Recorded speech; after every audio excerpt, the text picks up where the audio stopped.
দেখছেন স্বপ্নধারা নিউজ আর এক্সট্রা সহযোগিতায় আলোক health care and হাসপাতাল।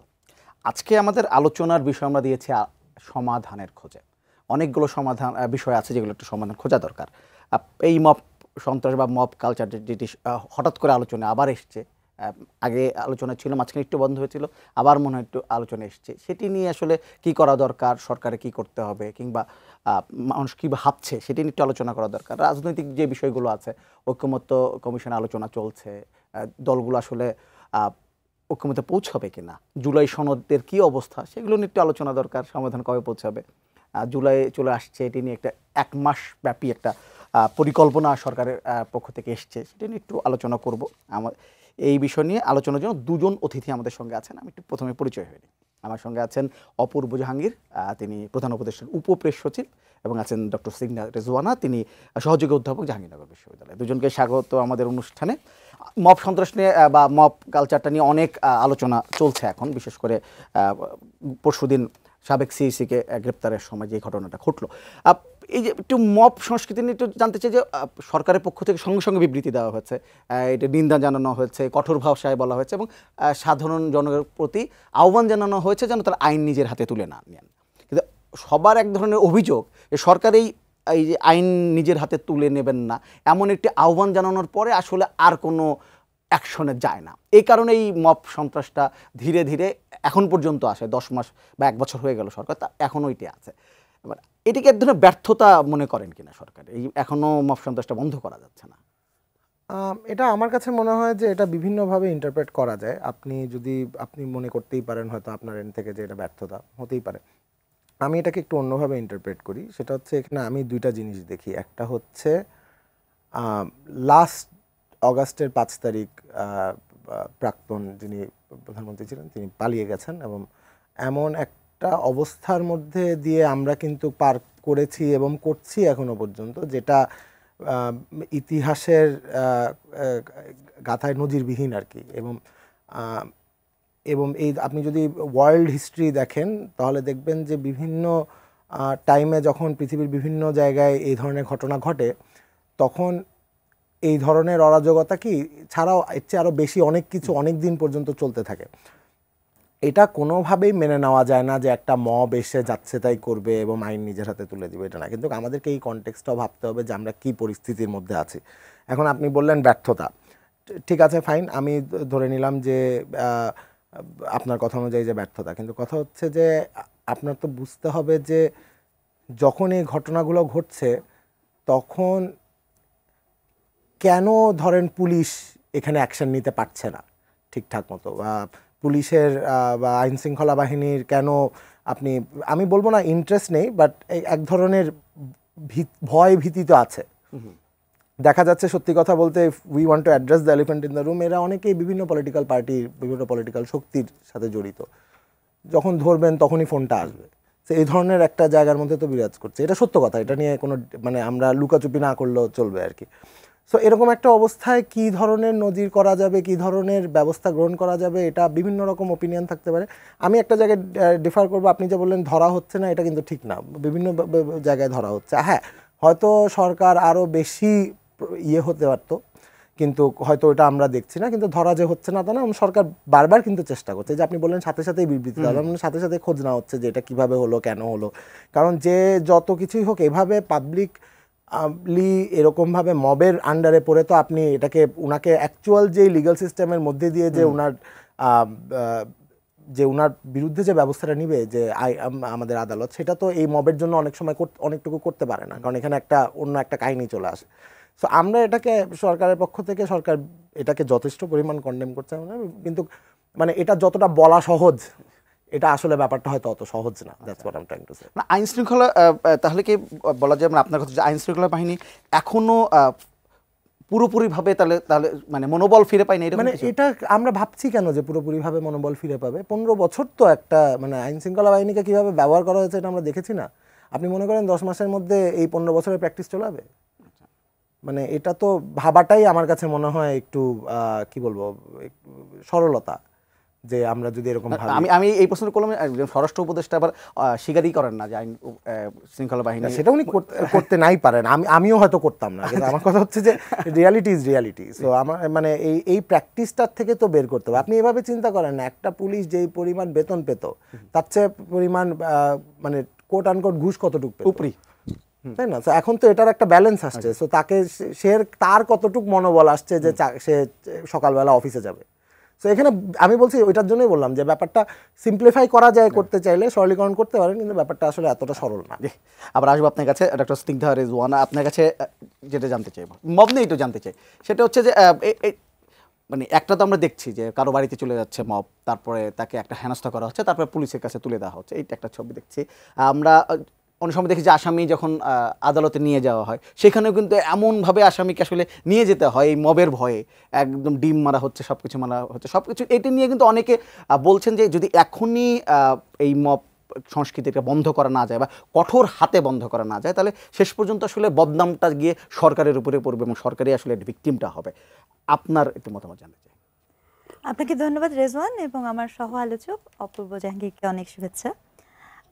দেখুন, সক্রেটিস একটা কথা বলেছিল, সেটা হচ্ছে একদম লাস্ট মোমেন্টে যখন গণতন্ত্রের কিছু ভীষণ বড় একটা গলদ হয়ে যেতে পারে, যেটার নাম হতে পারে এই মব। হ্যাঁ, মানে হচ্ছে আপনি যখন একটা রাষ্ট্র ব্যবস্থার বিভিন্ন ইনস্টিটিউশন ব্রোকেন হয় এবং আপনি যদি সত্যিকার অর্থে প্রত্যেক জনগণের মতামতকে গুরুত্ব দেন, খুব জরুরি না প্রতিটি জনগণই সমভাবে চিন্তা করে। প্রত্যেকটি জনগণের নিজস্ব পছন্দ আছে, নিজস্ব ক্রোধ আছে, ক্ষোভ আছে। তো সেই জায়গাটা থেকে আমার কাছে যেটা মনে হয় যে আপনার একটা নির্দিষ্ট সময়ের পরে যেই অবস্থায় ছিল 5th অগাস্ট, আমরা কিন্তু আরেকটা অগাস্ট মাসের দিকে খুব কাছাকাছি, তো প্রায় কিন্তু 1 বছর। তো সেই সময়টাতে যখন ওই রকম একটা পরিস্থিতি সত্যিকার অর্থে, যেটা পয়েন্টেডলি নোটেড, যেটা অপূর্ব বললেন, যে এরকম একটা পরিস্থিতিতে রাষ্ট্র খুব কম সময়ই যায়, কিন্তু এটাও সত্য যে এতদিন চলে যাবার পরও যদি এই আচরণটা হয়, তাহলে এটা কিন্তু ওই যে একটা ব্রোকেন ফ্রাজাইল একটা প্রতিষ্ঠান, একটা রাষ্ট্র, তার রিপারকেশন, সেটা কিন্তু আমি মনে করি না।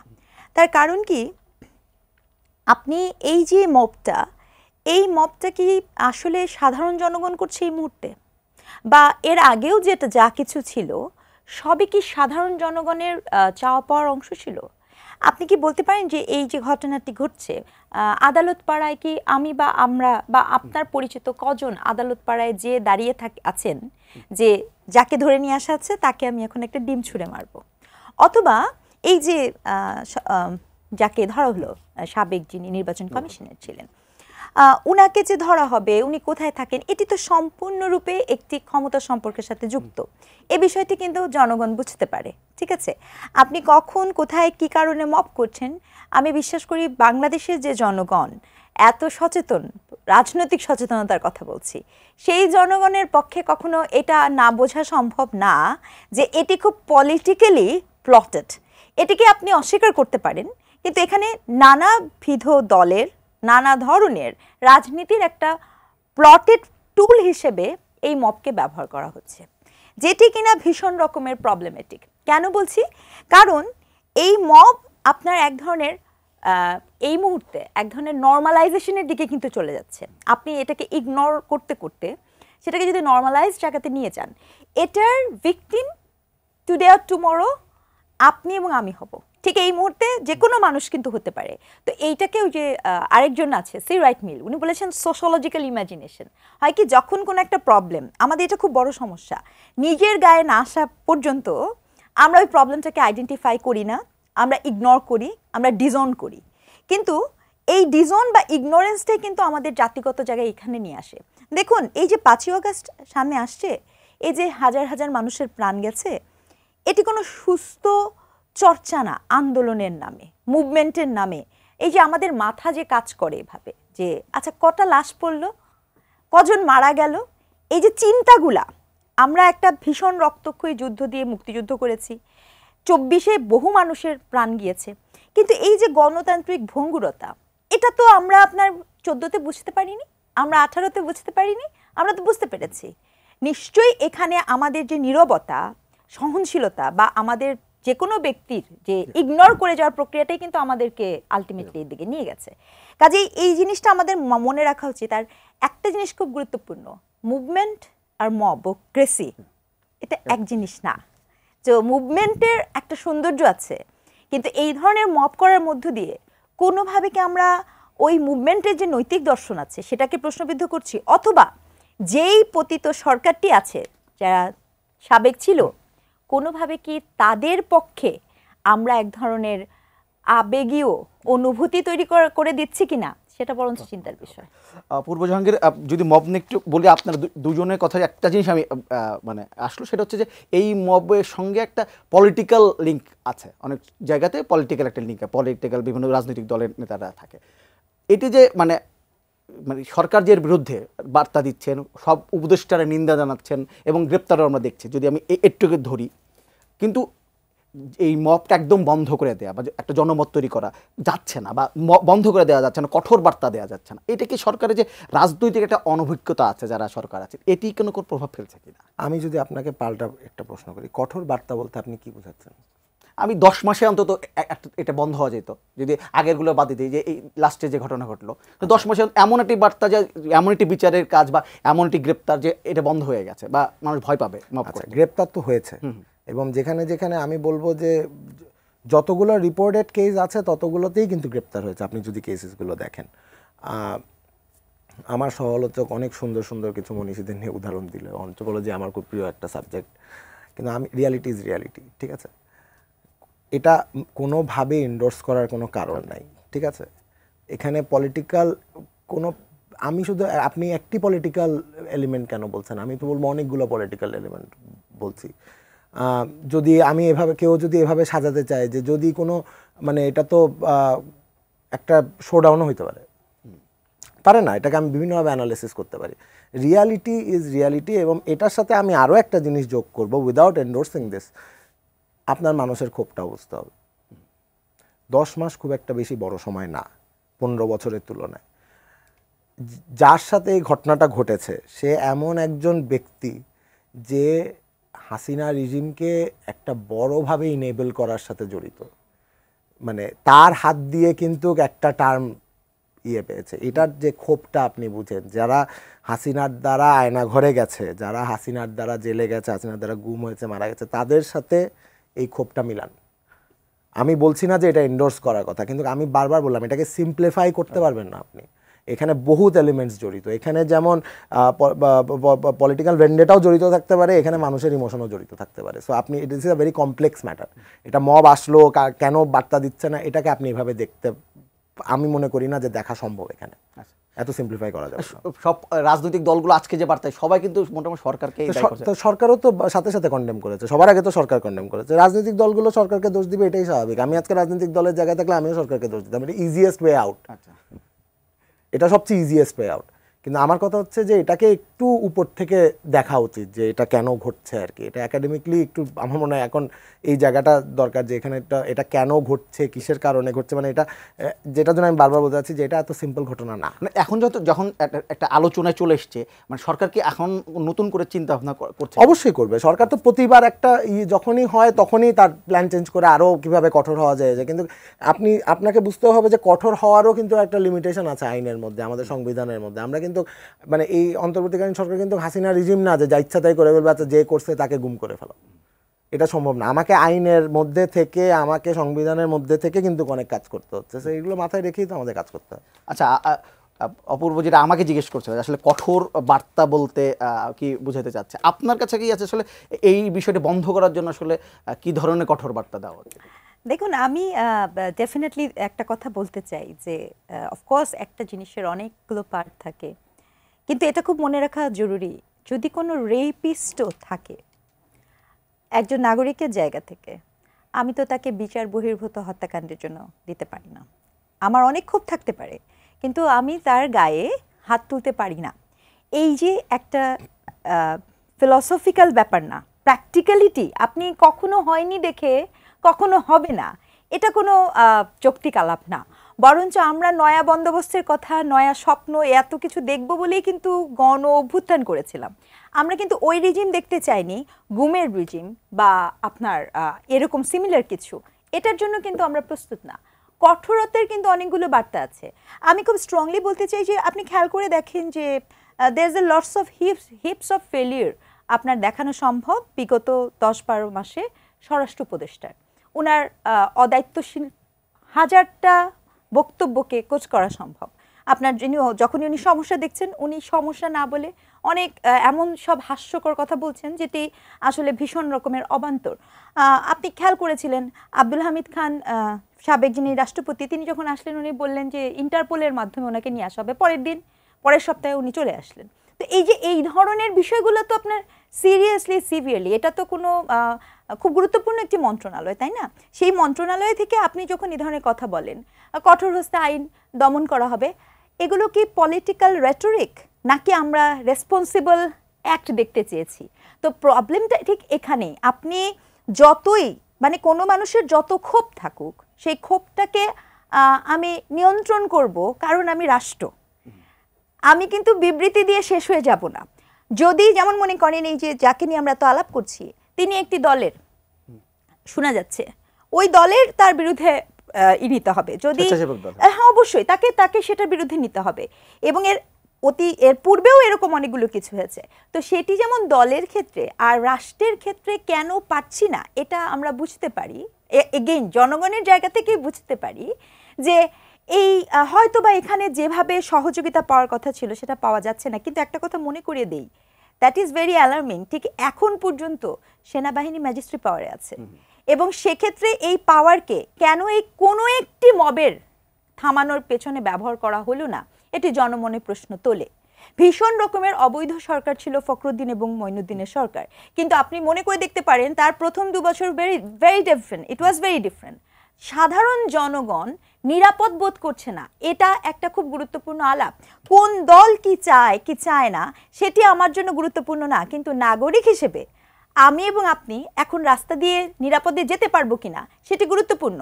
আপনি নয় শুধু এটুকু বলবো কেন, আপনি আজকে নয় নির্বাচনের কমিশনের কথা বলেছেন, গত 2-3 মাসে নারীদের অবস্থা কি হয়েছে, তাদের সাথে কি করা হয়েছে, লঞ্চে কি করা হয়েছে, রাস্তায় কি করা হয়েছে, তার কি কোনো শুরু হয়েছে? সেজন্য কি কোনো ব্যবস্থা নেওয়া হয়েছে? কাজে এই বিষয়টিকে কেবলই ক্ষোভ, কেবলই একটা ফ্রাস্ট্রেশনের আউটকাম, এটি দেখাটা আমার কাছে মনে হয় ভেরি পার্শিয়াল ট্রুথ। নিরাপদ, আমি একটু ওনার সাথে একটা জিনিস অ্যাড করি। উনি যে কয়টা উদাহরণ দিলেন প্রত্যেকটারই কিন্তু অ্যাকশন নেওয়া হয়েছে। এমন কথা হচ্ছে যে যখনই ঘটনাটা ঘটে, আপনি যদি আমি একদম সোশ্যাল মিডিয়ার উদাহরণ দিই, ঘটনাটাই বারবার দেখবেন, অ্যারেস্টটা যে হয়েছে ওটার কভারেজও খুব কম হয়, ওটার ইয়েটাও খুব কম হয়। আমি বলছি যে অ্যারেস্ট হয়, উনি যে উদাহরণ প্রত্যেকটারই অ্যারেস্ট হয়েছে, লঞ্চের অ্যারেস্ট তো সাথে তো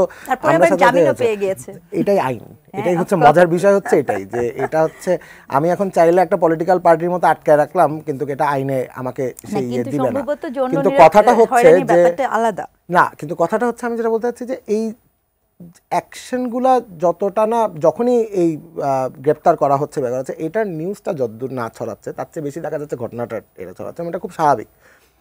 কিন্তু কই যায় মানে এটার জন্য হয়তো আপা বলে ফেললো যে মানে এটা কোনো অ্যাকশন নেওয়া হয়নি, কিন্তু আসলে কিন্তু অ্যাকশন নেওয়া হয়েছে। না, আমি এটা বলিনি অ্যাকশন নেওয়া হয়নি, আমি বলেছি সেটার কি নিরাপত্তা আমরা পেয়েছি, প্রশ্ন করেছি নিরাপত্তাটা হয়েছে, নিরাপত্তা বোর্ডটা কি মানে একটা ঘটনা ঘটার পরে কি আরেকটা ঘটনা থেমেছে অপূর্ব, নাকি আরেকটা ঘটনা আরো ব্যাপক ফোর্সে হয়েছে? না, আমি সেটাই বলতে চাচ্ছি যে আপনি যখনই ঘটনা প্রবল ফোর্সে হয়েছে না ঘটেছে কিনা সেটা আরেকটা দিবে।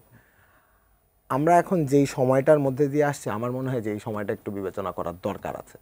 মানে আপনি চাইলে এখন it's a very simple way out, যে সরকার করতে পারছে না, পলিটিক্যাল পার্টিরা কন্ডেম করছে না, ইটস কমপ্লিটলি কিন্তু ব্যাপারটা is more complex than this. মানে এটাকে আমরা সিম্পলিফাই না করি, আমরা এখন একটা গণ অভ্যুত্থান পরবর্তী অবস্থায় আছি, মাত্র 10 মাস কেটেছে, এটাকে এখনই যদি আমরা সিম্পলিফাই করে ফেলি এইসব ঘটনা, পরে কিন্তু ইতিহাস আমাদেরকে কিভাবে ইন্টারপ্রেট করবে সেটা পরের ব্যাপার। আচ্ছা, এই যে গণ অভ্যুত্থানের প্রায় 1 বছর পূর্ণ হয়ে গেল, জুলাই মাস থেকে তো আমরা একটা বড় 1 মাস ব্যাপী আয়োজন করব, যদি এটি নিয়ে ছোট করে বলেন। না, এইটা তো একটা বড় আয়োজন, কি মানে এটা তো বাংলাদেশের ইতিহাসের একটা সবচেয়ে বড় ঘটনা আমি বলবো। ওয়ান অফ দ্য সবচেয়ে বড় ঘটনা। তো আমার কাছে হচ্ছে যে এই যে আপনার অলরেডি একটা স্কেজুল পেয়ে যাওয়া হয়েছে, আজকে একটা সাংবাদিক সভা হয়েছিল প্রেস উইং এবং ক্যালেন্ডার দেওয়া হয়েছে একটা ক্যালেন্ডার দেওয়া হয়েছে এবং সেখানে একটা আলোচনাও হয়েছে যে কি করতে যাচ্ছে। সো পুরা জুলাই আমরা মোটামুটি পুরা বাংলাদেশকে একটা শুধু উৎসব মুখর না, মানে এই দিনটাকে স্মরণ করে রাখা কি ঘটেছিল, মানুষ যাতে আমরা যাতে ভুলে না যাই। আপনি মানে আমরা 10 মাসের কথা বলি, আপনি দেখবেন আমরা কিন্তু এখনই আস্তে আস্তে জুলাই থেকে আমরা ভুলে যাচ্ছি যে আমরা লাস্ট জুলাই এবং অগাস্টের 5 তারিখ পর্যন্ত কীরকম একটা সময়ের মধ্যে দিয়ে পার করেছি। আর কেমন এটাই স্বাভাবিক, কারণ খুব আমরা যথেষ্ট স্মুথ ভাবে যাচ্ছি, যেটার জন্যই ভুলে যাচ্ছি। যদি ব্যাপারটা এত স্মুথ না হতো তাহলে আমরা ভুলতাম না। সো এই স্পিরিটটাকে ধরে রাখাই হচ্ছে সরকারের প্ল্যান। এবং আজকে যেমন সংস্কৃতি উপদেষ্টা বলেছিলেন যে এটা শুধু সরকারিভাবে উদযাপন হবে না এবং এটা টপ ডাউন হবে না, এটা বটম আপ যাতে অ্যাপ্রোচটা থাকে, যাতে আমরা চাচ্ছি যে যা জুলাই হিসাবে করতে চায় আমাদের কাজ হচ্ছে এটাকে অ্যাকোমোডেট করা। সো এভরিবাডি ইজ ইনভাইটেড, কে কোন ধরনের উৎসব করতে চায়, কী ধরনের ডকুমেন্টারি দেখাতে চায়, আমরা এটাকে ফ্যাসিলিটেট করবো আর কি। এটা কোনোভাবে আমরা শুধু সরকারি একটা উৎসব বলে এটা চাচ্ছি না, এটা চাচ্ছি গোটা বাংলাদেশ যাতে সেলিব্রেট হয়। আমরা যে বাংলাদেশে যত ডিবেটই করি না কেন, আমরা যে বাংলাদেশের মানুষ এক জায়গায় এক হতে পারি সেটা একটা প্রমাণ দেখানো আর কি। না, আপনার মূল্যায়নটা কি, যে যদি আমি 1 বছরের এই করি যে অভ্যুত্থানের যে স্পিরিট যেটা নিয়ে আমাদের এই অভ্যুত্থানটা হলো, 1 বছর পর যদি মূল্যায়ন করতে চাই, আপনার মনে হয় যে আপনি বলছেন সব একসাথে হওয়া, যে কোনো সমস্যা এক হওয়া, এটি কি আসলে শেষ পর্যন্ত হয়েছে? আমি বলবো কোর কিছু জায়গায় আমরা এখনো আছি। শোনেন রাজনীতি ইজ রাজনীতি, আমরা রাজনীতির জন্য রাজনৈতিক রেটরিক বহুত কিছু পলিটিক্যাল পার্টিরা বলে, কিন্তু যখন ধরেন প্রধান উপদেষ্টার সাথে যখন রাজনৈতিক দলগুলো বৈঠক করে তারা কিন্তু কিছু জায়গায় এক, দেশকে নিয়ে তারা এক, মানে এখানে কোনো কম্প্রোমাইজ নাই। সো সবার গোল একটাই। সো আমি এটাকে, আপনি টকশোতে অন্য জিনিস দেখতে পারেন, আপনি সোশ্যাল মিডিয়ায় অন্য জিনিস দেখতে পারেন, কিন্তু মোটামুটি কিন্তু সবাই এক কাতারে দাঁড়ায় যাবে বাংলাদেশ প্রশ্ন। আচ্ছা, তো আমি এটা নিয়ে আমার কোনো ওয়ারি নাই যে এটা এক কিনা, আমি স্পিরিটটা দেখতে পারি খুব ভালো। আচ্ছা, এটা নিয়ে আরেকটা কথা বলে, একটা দর্শক আছে, ফোনটা নিয়ে আমরা একটা বিরতিতে যাব। হ্যালো হ্যালো, জি, আপনার নামটি বলে প্রশ্নটি করুন। হ্যালো, আসসালামু আলাইকুম। আমি রাজবাড়ী থেকে আব্দুল ওয়াহাব মন্ডল বলছিলাম। জি, ওয়াহাব মন্ডল বলেন। আমাদের যে মক রাজশাহী শুরু হয়েছে, যদি এখনই নিয়ন্ত্রণ না করা যায় তাহলে আগামী নির্বাচনে আমাদেরকে প্রশ্নবিদ্ধ করবে।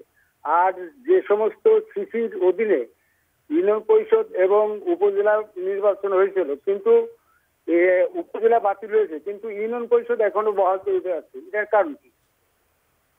জি জি, ধন্যবাদ, আপনার প্রশ্ন বুঝতে পারছি। আরেকজন আছেন মনে হয়। হ্যালো হ্যালো হ্যালো, আসসালামু আলাইকুম। ওয়ালাইকুম সালাম, আপনার নামটি বলে প্রশ্নটি করেন। আমি পিন্টু দুয়ারি পটুয়াখালী থেকে বলছি। জি বলেন। আমার প্রশ্নটা হচ্ছে দুজন অতিথির কাছে। সাবেক সিসি নুরুল হুদাকে যেভাবে অ্যাসাল্ট করা হয়েছে, সেটা বর্তমান সিসির জন্য অশনি সংকেত কিনা, এটা হচ্ছে আমার প্রথম প্রশ্ন। আর দ্বিতীয় প্রশ্ন হচ্ছে, ভবিষ্যতে কোনো ভদ্র এবং যোগ্য ব্যক্তি এই পদে আসতে চাইবেন কিনা, এটা হচ্ছে প্রশ্ন। জি, আপনার প্রশ্ন বুঝতে পেরেছি। আমরা দুজন দর্শক ফোন করেছিলেন। যদি আমি বলি যে আসলে মব নিয়ে প্রশ্ন করেছেন, একজনের প্রশ্ন হচ্ছে এরকম, যদি এরকম চলতে থাকে তাহলে নির্বাচনের সময় এটা বড় ধরনের ঝামেলা হতে পারে, মব যদি বন্ধ করা না যায়। আরেকজন বলেছেন যে যদি এই মব যে পরশুদিনে যে ঘটনা ঘটলো, এরপরে আর কেউ নির্বাচন কমিশনের দায়িত্ব নিবে কি, বা ভালো কেউ এই দায়িত্ব নিতে পারবে কিনা, যদি আপনার মতামত শেষ করে দিব এই আলোচনা।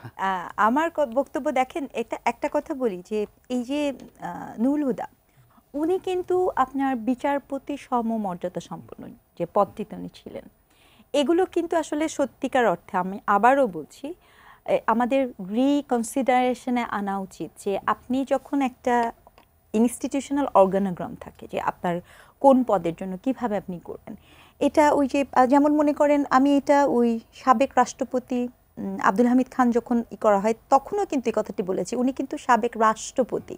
সো এই যে পদে যারা আসীন থাকে, আপনার দেশের রুলস এবং ল রেগুলেশন অনুযায়ী কিন্তু তাদের ডেকোরাম ডিফারেন্ট।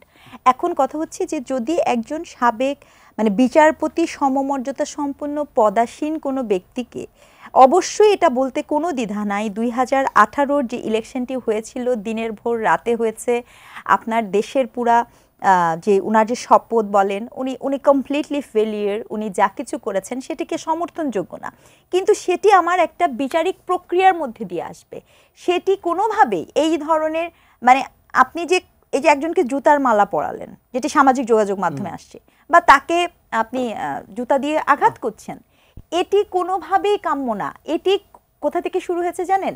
ওই যে প্রথমে স্কুলের টিচারকে বের করেছেন, তারপর অধ্যাপককে বের করেছেন, তারপরে এইটা করতে করতে কিন্তু আজকে এটা আসছে। কারণ কি, এগেইন আবার বলছি, নর্মালাইজ হচ্ছে এটি। কিন্তু ফরগেট অ্যাবাউট নির্বাচন, এটি যে কালকে বর্তমানে যারা আছে তাদের সাথে হবে না তার কিন্তু কোনো নিশ্চয়তা দেয় না। এটি যে কোনো অর্থে আমাদেরকে থামাতে হবে, আর এটি না থামালে এটা ওই যে কথা আছে না যে আপনার নিজের কাছেই এসে ফেরত পড়বে। এক কাচের ঘরে থেকে অন্যের কাচের ঘরে ঢিল ছুটতে হয় না, কিন্তু আমরা ভুলে গেছি ব্যাপার। আমরা একটু অন্য আলোচনা আসি যে যদি পূর্ব জাহাঙ্গীর নির্বাচন কি তাহলে ফেব্রুয়ারিতে হচ্ছে? এখনো মানে আমরা তো যদি সরকার এবং বিএনপির যে যৌথ বিবৃতি সেখানে কি বলা হয়েছে সেটা আমার মনে হয় একটু স্পষ্ট করে বলা দরকার। কিন্তু আপনি যেভাবে কোশ্চেনটা করলেন সেটা যে সব কিছু, এবং এটার সাথে আপনার আগের প্রশ্নটাও একটু কানেক্টেড, আমি সেটাই যোগ করে বলি। সেটা হচ্ছে সকল কিছু যদি ঠিক মতো হয় তাহলে রোজার আগে নির্বাচন হতে কোনো সমস্যা নেই। এখন সকল কিছু ঠিক করার দায়িত্ব কি শুধু সরকারের?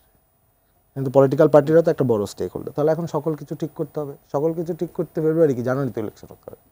সকল কিছু ঠিক করা হোক আগে, আমরা সেই জায়গায় আসি, আমরা সবাই ঐক্যবদ্ধ হয়ে এই মব ইয়েতে আপনার পলিটিক্যাল পার্টিরা এসে এখানে করুক, ইন্টারভিন করুক পারলে, যে আমরা এই মব ভায়োলেন্স চাই না, তাহলে এটা একদিনের মধ্যে এটা ঠিক হয়ে যাওয়ার কথা। সো এখানে সব কিছু ঠিক করলে ইলেকশন, এবং ইলেকশন দিতে তো এটা আমরা বারবার বলতে এটা বলতে কোনো দ্বিধা নাই যে প্রফেসর ইউনূসের তো একদিনও এক্সট্রা থাকার কোনো ইচ্ছা নাই, একটু তো আমরা সব পুরো দেশবাসী একমত হতে পারে। সো আমার কথা হচ্ছে যে এখন সব কিছু ঠিক করার দায় আমি মনে করি শুধু সরকারের না, এখানে যথেষ্ট বড় বড় স্টেক হোল্ডার আছে, পলিটিক্যাল পার্টি স্পেশালি, তাদের এখন সবাইকে আগায় আসতে হবে যে ঠিক আছে অনেক ঝগড়াঝাটি হয়েছে, যা ইচ্ছা হয়েছে, এখন হচ্ছে আমরা এসে ঠিক আছে নির্বাচনের জন্য আমরা এই সব কিছু আমরাও এটার সাথে এক হয়ে পুরো দেশকে ট্যাকেল দেওয়ার চেষ্টা করবো, তাহলে হয়ে গেল।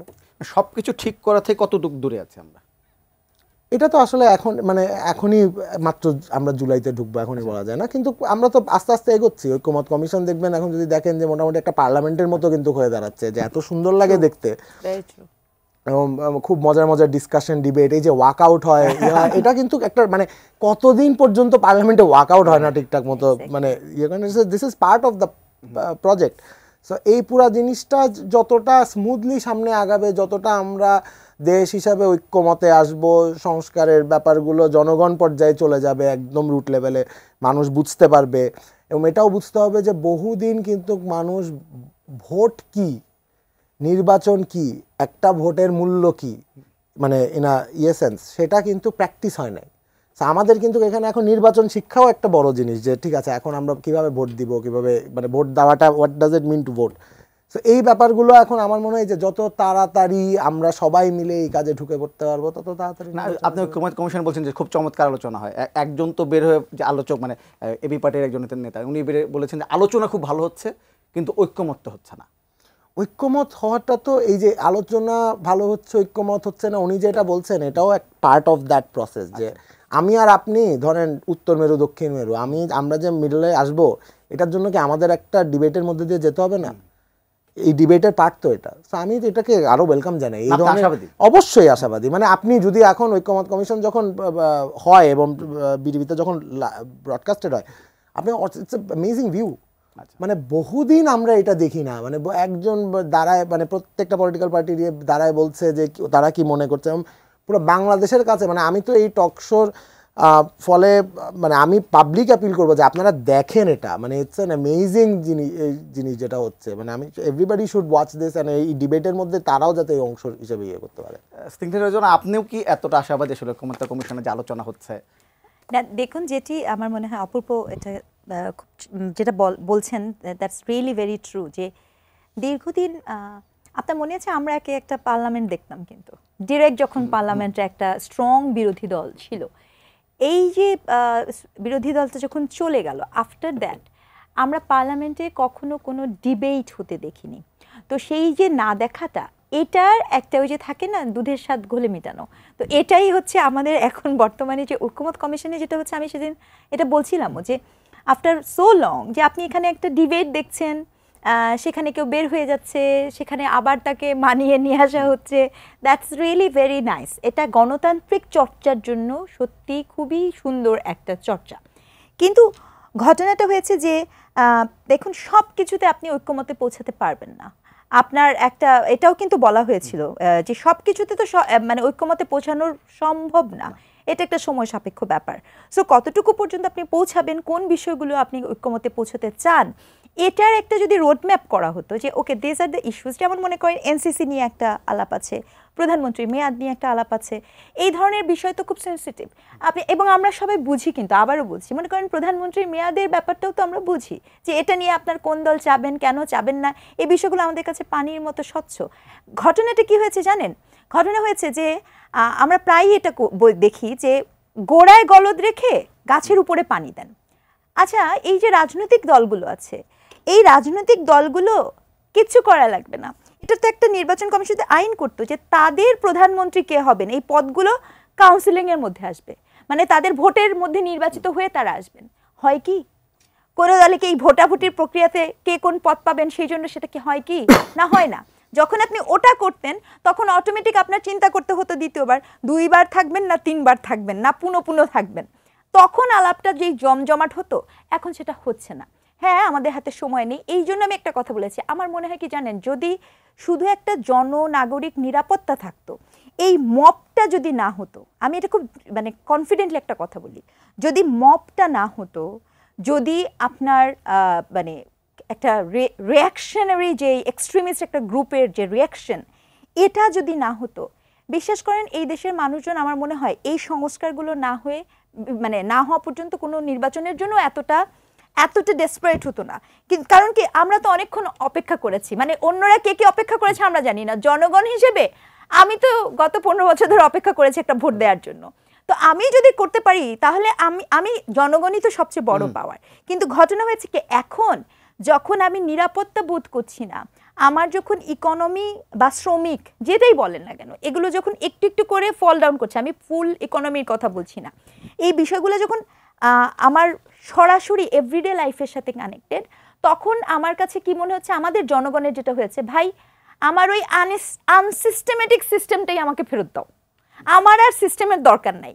এই যে চিন্তাটা, এটা কিন্তু খুব হতাশার চিন্তা, কিন্তু বাধ্য হচ্ছি আমরা এই চিন্তাটা করতে।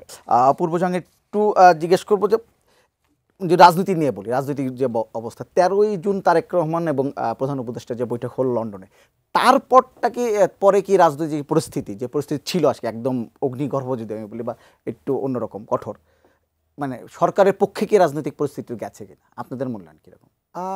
সেটা আমি না বলে আমি বলবো যে হয়তো এই মিটিংটার অনেক দিন ধরে অনেকে আশা করছিল যে এই মিটিংটা হবে, এবং এই মিটিংটা হয়তো অনেকে লাস্ট 15 বছর ধরেও আশা করছিল, কারণ দুইজনই এত নিপীড়িত হয়েছে লাস্ট 15 বছর। মানে উনি তারেক রহমান সাহেব তো মানে আমি বলবোই না, মানে উনাকে তো মানে উনি যে উনার প্রেজেন্সটাই তো এখন সবচেয়ে বড় হোপ বাংলাদেশ, মানে ওয়ান অফ দ্য বড় হোপ বাংলাদেশের জন্য।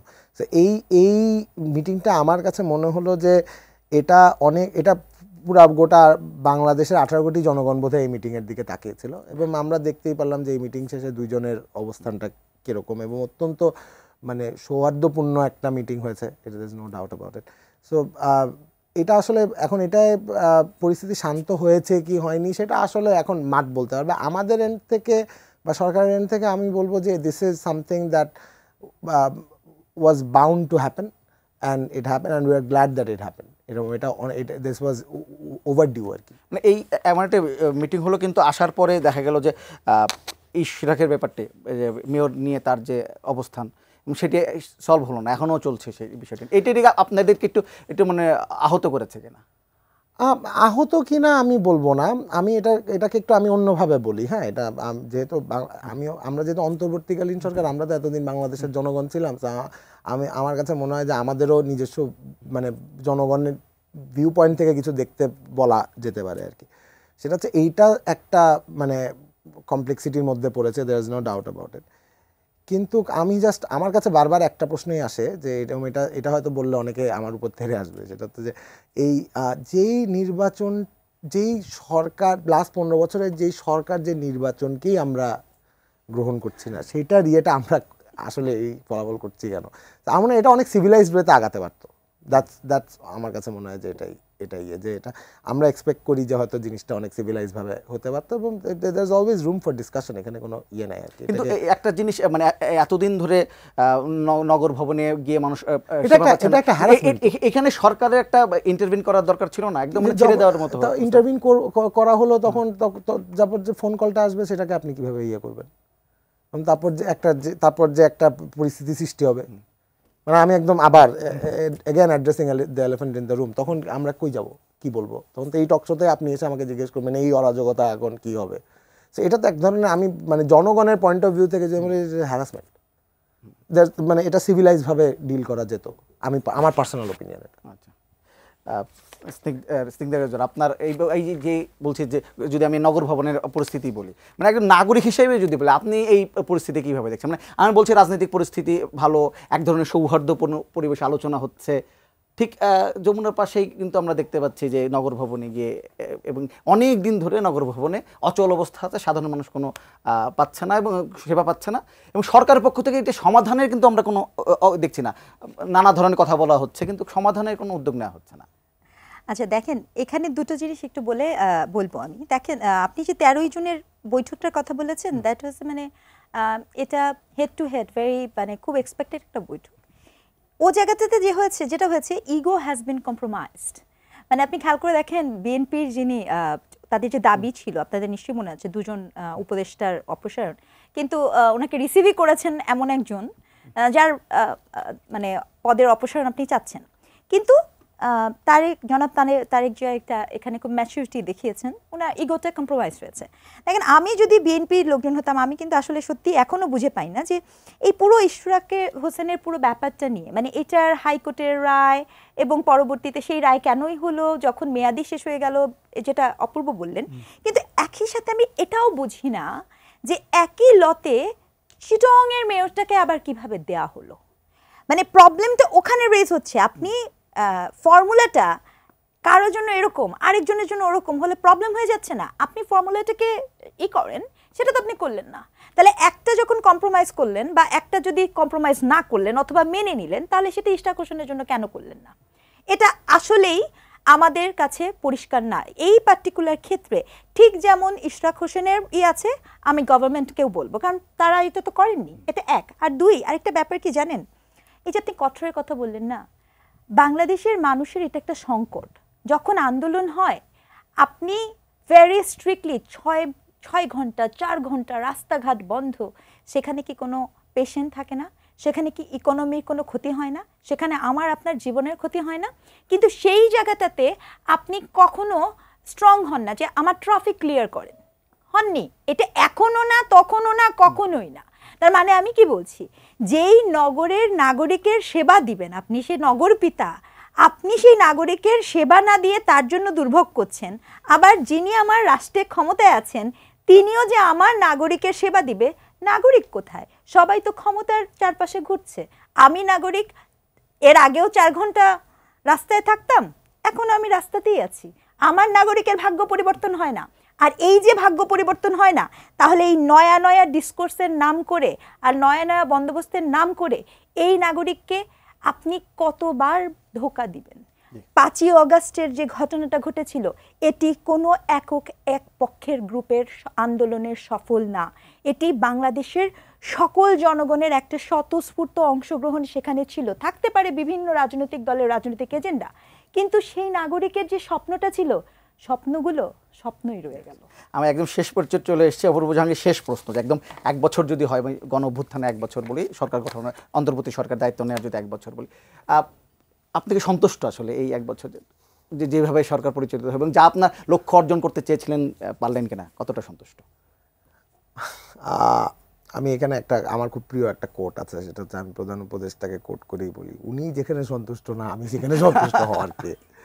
তো সন্তুষ্ট হওয়ার কোনো কারণই নেই। মানে আমরা তো সাধারণ জনগণ ছিলাম জুলাইতে, আমরা তো আন্দোলনে ছিলাম এবং সাধারণ জনগণের জায়গা থেকেই কিন্তু ছিলাম। যেমন কিন্তু আমাদেরও এক্সপেকটেশন অনেক হাই ছিল, কিন্তু এই যে আমরা এই পুরা স্টেট সিস্টেমের যে মারপ্যাচ এবং মারপ্যাচ বলেন, পলিটিক্যাল পার্টির রেটরিক্স বলেন, ইভেন টকশোস বলেন, মানে এই যে একটা উত্তেজনা করিয়ে, আমার কাছে মনে হয় যে মানে অনেক কিছু আরও স্মুথলি যাওয়া যেত যদি আমরা একটু নিজেদের ব্যাপারটা বাদ দিয়ে আমরা যেই দেশে বসবাস করি ওই দেশের দিকে একটু কনসেন্ট্রেট করতাম। বাট এটা হয়তো স্বাভাবিক যে এটা আমরা মানে এটা যে কোনো আমরা ভুলে যাই আস্তে আস্তে যে খুব কাছাকাছি যে ঘটনাটা ঘটে গেছিলো এটার জন্য। সো আমি কোনোভাবেই স্যাটিসফাইড বলবো, ওই যে বললাম প্রধান উপদেষ্টাই যেখানে স্যাটিসফাইড না আমাদের, কিন্তু আমি এইটুক আমার কাছে মনে হয় এবং এটা আমি খুব জোর দিয়েই বলবো যে অনেক কিছু আরও বাজে হতে পারত। আমরা যদি একটু চিন্তা করি যে আজকে নিউ ইয়র্কে এরকম একটা ঘটনা ঘটলো, তাহলে আমেরিকার অবস্থা কী হতো, বা দিল্লিতে ঘটনা ঘটলে কী হতো, সেটা আপনি বুঝে নেন। আমরা কিন্তু যথেষ্ট অনেক আপস অ্যান্ড ডাউনস আছে, there is no doubt about it. অনেক কিছু আরও স্মুথলি হতে পারতো। যে কটা পয়েন্ট বলছে হয়তো প্রত্যেকটাই ঠিক, this could have been much worse. আমরা শেষ করব। দুজনকে ধন্যবাদ আমাদের সাথে যুক্ত হওয়ার জন্য। দর্শক, আজকের পর্ব থেকে এখানে বিদায় নিচ্ছে। আগামী পর্বে আবারও দেখা হবে। ততক্ষণ পর্যন্ত ভালো থাকবেন, সুস্থ থাকবেন, এটি নিউজের সঙ্গে থাকবেন।